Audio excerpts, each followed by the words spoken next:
What's up, guys? It's your Sportography buddy here with another daily video. If you guys end up enjoying this video, please be sure to like, share, comment, and subscribe if you feel so inclined.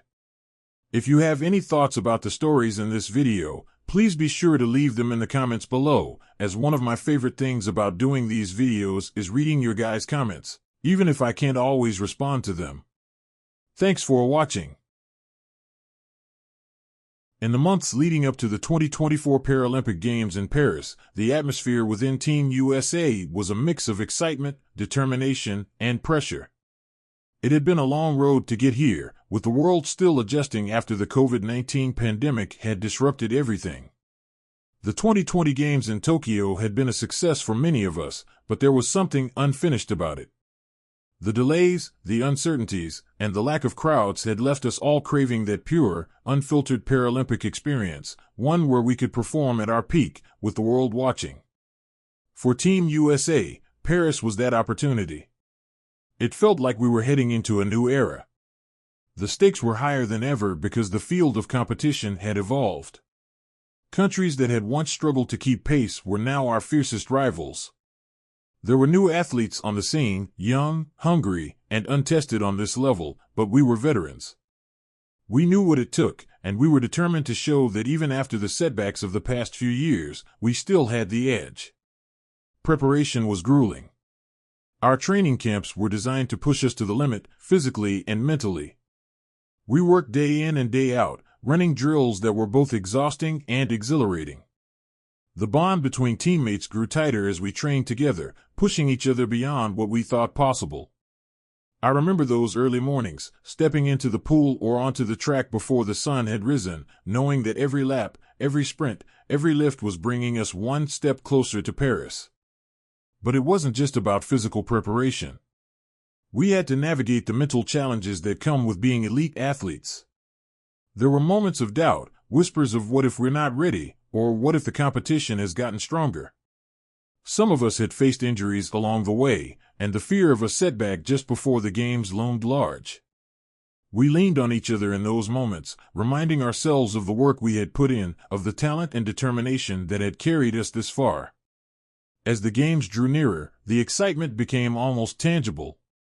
The media buzzed with speculation, and the pressure was building, but instead of feeling overwhelmed, we felt united. This was our moment. We were heading to Paris not just to participate, but to win, to show the world what Team USA could do. There was a fire in all of us, burning brighter with every passing day. And so, we boarded that plane to France, each of us carrying our own dreams and the hopes of a nation with us. We knew the road ahead would not be easy, it never is at the Paralympics, but we were ready. This was our time to shine. When we arrived in Paris, it was like stepping into a world charged with anticipation.